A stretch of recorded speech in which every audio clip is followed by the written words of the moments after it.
de mon propos, je voudrais lui souhaiter la bienvenue ici à Koungheul, ainsi que toute sa délégation.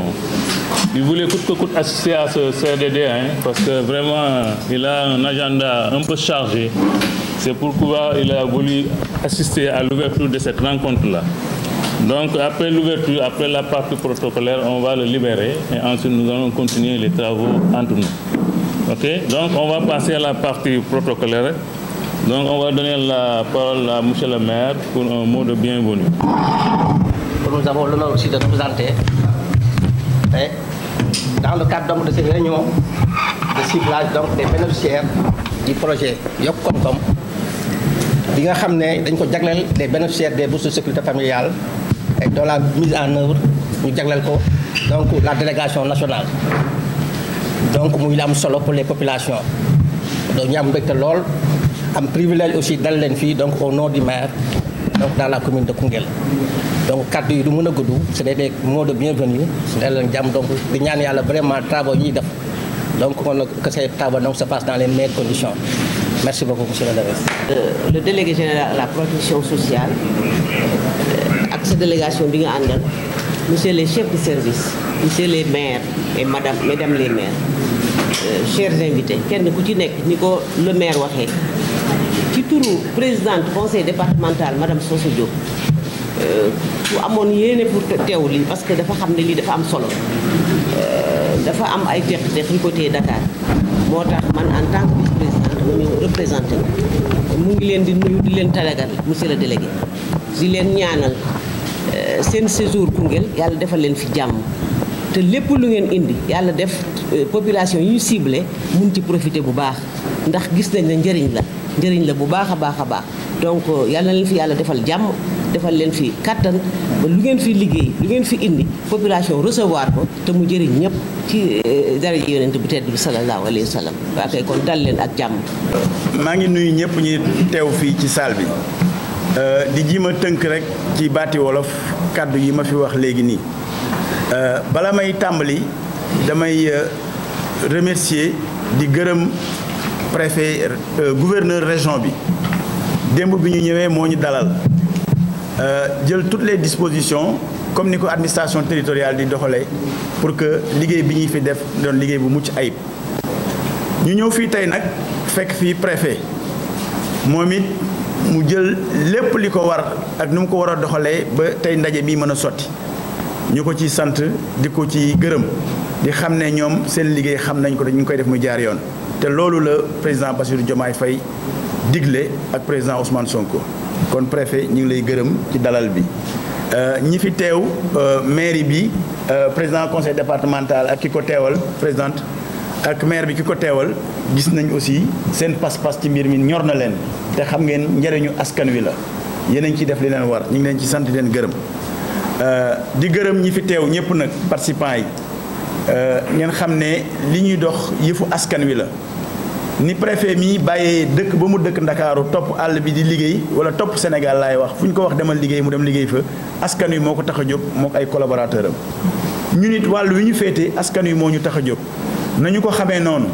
ba lépp lu ñuy wut muy njariñ di ko womat di ko indi fii ñi ñu koy jox nañ ko fonk nañ ko téye bu dëgër te xam ne dañ leen a mën naa wax beral loxo ndax Sénégal yaatu na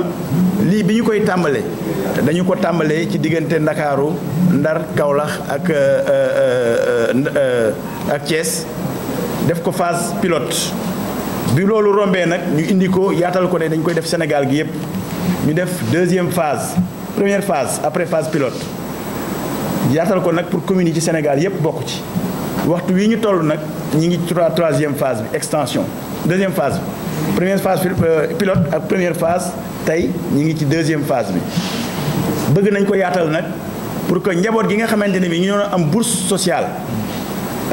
ñu xam ne dañ leen ko doon jox ñu indi loo xamante ne bi dañ koy jël dugal ko ci seeni yëngu-yëngu maanaam seeni liggéey yi ñuy def moo tax ñu indi yokk koom-koom day ñëw dooleel loolu pour que ñu mën a xeex ndóol ak ñàkk su ko defee ngeen xam ne lii du ay caaxaan lii ay borom xel xalaat ñoo ko indi xam ne bu ñu ko defee dina dimbali askan wi dina ko jëlee ci ak ñàkk wala ci ak tële yóbbu ko ci mën dara autonomisation boobu ñuy wax mooy nga mën dara mën a féex mën a demal sa bopp loolu dafa ne am fànn bu rëy bu mu bokk ci projet bi loolu nag ànd na ak ay jàngale ak ay xamale ak ay waññi ñu ngi leen di won di leen xamal ngeen gën a gëm seen bopp xam nan la ñuy téye lu ñu naan micro entreprise nan la ñu nit mën a doxalee ba mënal dara boppam loolu techniciens yi ñu ngi koy def te dañ koy wéyal léegi nag am na expérience yu ñu fi jot a visité démb ñi ngi woon Touba Taba tey ñi ngi fii bu subaa dañuy dem Malem Hodar li ñuy def nag tirage la boo xamante ne bii li fi nekk matewul ñëpp comme matewul ñëpp nag dafa am ay critères yu ñu teg borom xam-xam yi ñoom ñoo ko xalaat pour que li ñuy wax équité li ñëpp bokk ñëpp jot ci te ku ci nekk la ci sa wàll ak sa cër ñu jox la ko te kenn du la ko xañ lépp ñu teg ko ci transparence loolu moo tax ñoom ñu indi système boo xamante ne bii suñu ko defee buñ ci àggee commune bu ne dina am li mu war a am par rapport ak li fi nekk bu loolu weesoo nag ñu wëyal ko fexewaat ba ñeneen am ci mais lépp jaar ci yoon préfet mi ngi fi dina ko saytu ba nga xamante ne bii ni ko son excellence bëggee maanaam jubal jubbanti lépp ne ñu def ko ci lu leer ku nekk la nga yellool nga jot ci loolu yaakaar nañ ne administration territoriale xam na ko mën na ko te dinañu ci taxawu ndax wane nañ tey jii boo leen gisee ni ñu teewee fii gis nañ ne pas-pas la ci ñoom xam nañ ni leen bitum réew mi dénk te ñu ngi koy wéyal loolu nag moo nekkoon kàddu yi ma ci bëggoon a wax ngeen xam luy yokk koom-koom ak lu ko tax a jóg Sénégal gi yépp a ci bokk pour dimbale askan wi ak njaboot gi la ku ne mën a am dara ngeen fexe nag loolu ñu leen di jox di leen ko jàppale ngeen xam ne yi ngeen ci war a jote la ci ñëpp war a jote da ngeen cee njëkkee rek waaye fexe leen ba bu leen ci des ginnaaw ndaxte ëllëg ngeen mën a nekk ay modèle nit ñi di leen roy ëllëg dina am ñeneen ñu ñëw xool si li ngeen def bu liggéey bi jaaree yoon dañ leen dolli leneen dañ leen jàppale ci leneen kon nag xam ne seen njariñ moo ci nekk xam naa ne kàddu yooyu laa ci bëggoon a tënk rek war leen a mën a bàyyi nag ngeen def liggéey bi yaakaar naa lu leen ci jaaxal techniciens yi borom xam-xam yi ñi ngi fi dañ leen ko leeral te taxaw nañ pour que ni lii nekk doon lu mucc ayib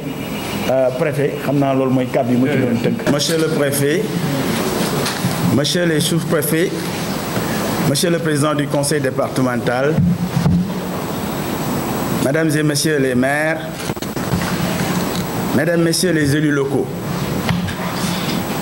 monsieur, madame les chefs de service, messieurs les autorités religieuses et coutumières, mesdames, messieurs les chefs de village et de quartier, mesdames, messieurs les représentants des associations, distingués invités, c'est avec beaucoup de plaisir et d'enthousiasme que je participe à la réunion du comité départemental de développement consacré au projet Yokku Kom Kom. Cette réunion fait partie d'une série de rencontres que la Délégation générale à la protection sociale et à la solidarité nationale organise dans tous les départements. Je voudrais tout d'abord saisir cette occasion pour remercier le gouverneur de région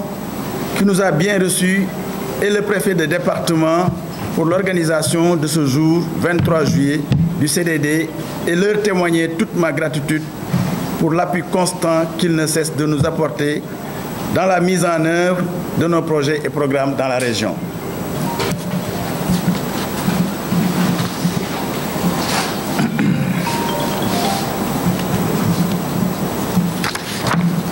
Je me réjouis également de la présence des autorités locaux et leur exprime ma reconnaissance pour leur engagement en faveur de l'amélioration des conditions de vie des populations économiquement faibles qui constituent la cible, ou bien les cibles de la Délégation générale de la protection sociale et de la solidarité nationale. Mesdames, Messieurs, la lutte contre la pauvreté et les inégalités sociales occupe une place de choix dans le projet de transformation systémique de son Excellence, M. Bassirou Diomaye Diakhar Faye, président de la République, dont la vision qui postule un Sénégal juste, prospère et souverain, reflète toute sa volonté d'assurer un mieux-être aux Sénégalais et Sénégalaises sans discrimination. Cette volonté politique du chef de l'État transparaît dans les actes 2 et 3 du projet, respectivement endogénéisation de l'économie et souveraineté alimentaire et capital humain et qualité de vie. À travers leurs composantes, des réponses adéquates seront apportées aux besoins différenciés des populations, en particulier aux groupes pauvres et vulnérables. Dans cette perspective, le Premier ministre, M. Ousmane Sonko, et son gouvernement entendent renforcer les politiques d'inclusion et de protection sociale de ces couches pour leur faciliter l'accès aux soins de santé, aux opportunités d'emploi et de revenus en conformité avec les orientations et agendas internationaux tels que les ODD et l'agenda 2063 de l'Union africaine auquel le Sénégal a souscrit. Ainsi, le gouvernement s'attache au développement de nouveaux programmes de filets sociaux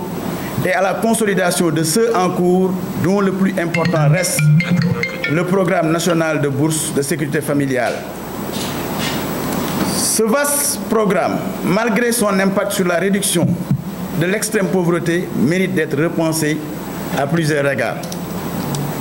pour que l'équité et l'efficacité en soient le fondement, comme le souhaite son Excellence, Monsieur le Président de la République, Bassirou Diomaye Diakhar Faye. Mesdames et Messieurs, nous sommes donc réunis en ce jour pour procéder au ciblage des quartiers et villages devant abriter la phase 2 de l'extension du projet Yok Komkom dans tous les départements de la région. À cet égard, il me semble important de rappeler que ce projet appuie et complète le programme national de bourse de sécurité familiale avec comme objectif d'offrir un paquet de mesures d'accompagnement afin de promouvoir les activités économiques des ménages pauvres et vulnérables du programme. Pour cela, la Délégation générale à la protection sociale et à la solidarité nationale a l'ambition d'accompagner l'autonomisation économique des bénéficiaires du programme national de bourse sociale et familiale par l'implémentation de 6 mesures phares, dont une subvention productive. Ces mesures sont sous-tendues par un accompagnement continu et un coaching des bénéficiaires. Mesdames et Messieurs, la consécration du principe de l'équité territoriale demeure l'une des innovations majeures du projet d'extension de Yok Komkom. Sous ce rapport, la Délégation générale à la protection sociale et à la sécurité nationale s'est attelée à généraliser le projet dans toutes les communes du Sénégal, conformément aux orientations des plus hautes autorités. La sélection des zones d'intervention du projet dans les communes constitue une étape décisive dans le processus de mise en œuvre,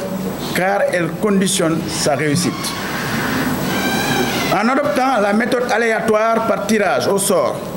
des villages et quartiers d'intervention du projet, la délégation s'inscrit dans le sillage du Djub Djubal Djubanti, qui imprime une nouvelle forme de gouvernance dans la gestion des affaires publiques. Cette gouvernance responsable, inspirée du don de soi et de la patrie, don de soi à la patrie, transcende tous les segments de la sécurité de la société.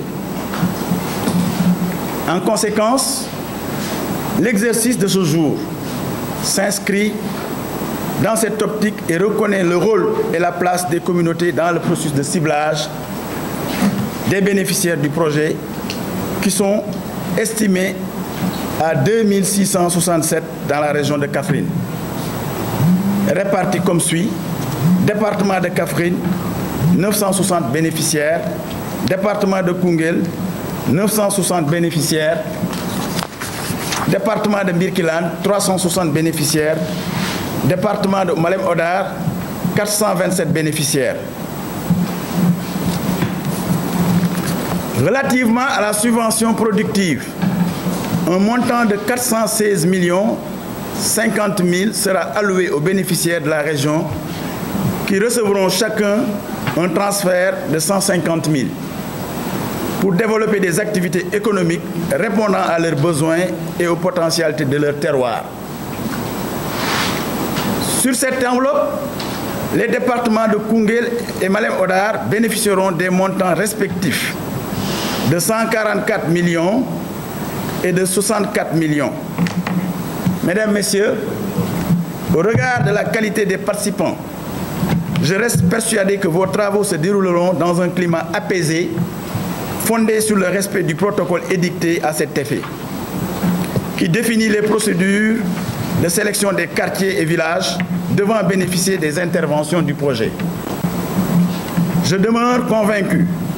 que les travaux de ce comité départemental de développement présagent d'un bon déroulement de Yokk Kom Kom dans le département. Avant de clore mon propos, je voudrais renouveler mes remerciements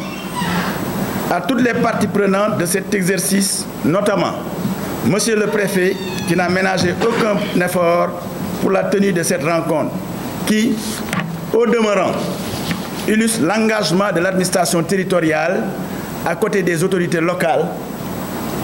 pour la bonne mise en œuvre des programmes de protection sociale destinés aux populations. Je profite également de cette occasion pour féliciter mes collaborateurs de la délégation et du projet d'appui à la protection sociale adaptative, PAPSA, pour le travail remarquable qu'ils ont accompli dans le cadre des activités préparatoires. Sur cette note, je souhaite un plein succès à vos travaux et vous remercie de votre aimable attention.